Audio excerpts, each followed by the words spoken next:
Happy Wednesday. Today is Wednesday, November the 23rd, 2022, and today's daily Bible readings come to us from Psalm 117, Jeremiah 31, 1 through 6, Luke 1, 1 through 4, or you could have read Psalm 24, Isaiah 68 through 16, and then Luke 1, 1 through 4 again. I'm going to take a look at Isaiah today and follow up on what we talked about yesterday and finally get around to that reference I promised you to Revelation. And talk about when texts are in conversation with each other. So you have all these texts in this book we call the Bible, and we think of them all as these standalone texts, right? This book of this, and this book of this, and this letter to this person, and this letter to these people, but in reality, they're in conversation with each other, right? Especially by the time you get to the New Testament, it's very much in conversation with the books of the Old Testament, and you should be paying more attention to that.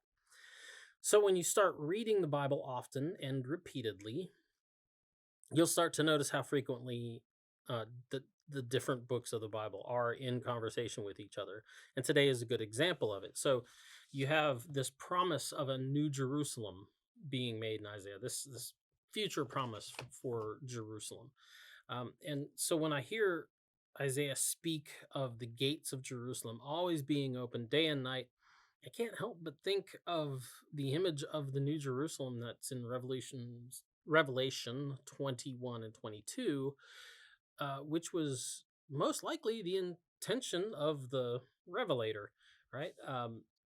It's the misfortune of Zion now being turned to blessing, right? In the eyes of the nations who once attacked her gates. And now they approach her gates with humility and, bearing gifts, which, we're coming up on Christmas now, right? This is important to think of. We just had Christ the King Sunday, and this text is following on the heels of that, but we're also looking through Advent, right? To the coming of Christ. That's what Advent's all about. So it's, all this misfortune has now been turned into blessing. And so in Revelation, the New Jerusalem is more than just a conqueror, though, right? That's the image sort of going on here in Isaiah. Like, all these nations have now been conquered by God and by Zion, and now they are, the shoes on the other foot, so to speak. Turn around is fair play.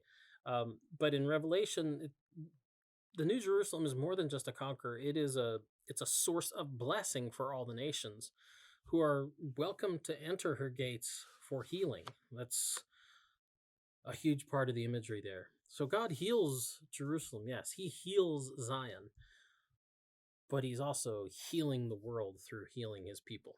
So anyway, that's the DBR for today. Get out, enjoy the day, eat lots of turkey tomorrow for Thanksgiving, and I'll see you tomorrow. Boop.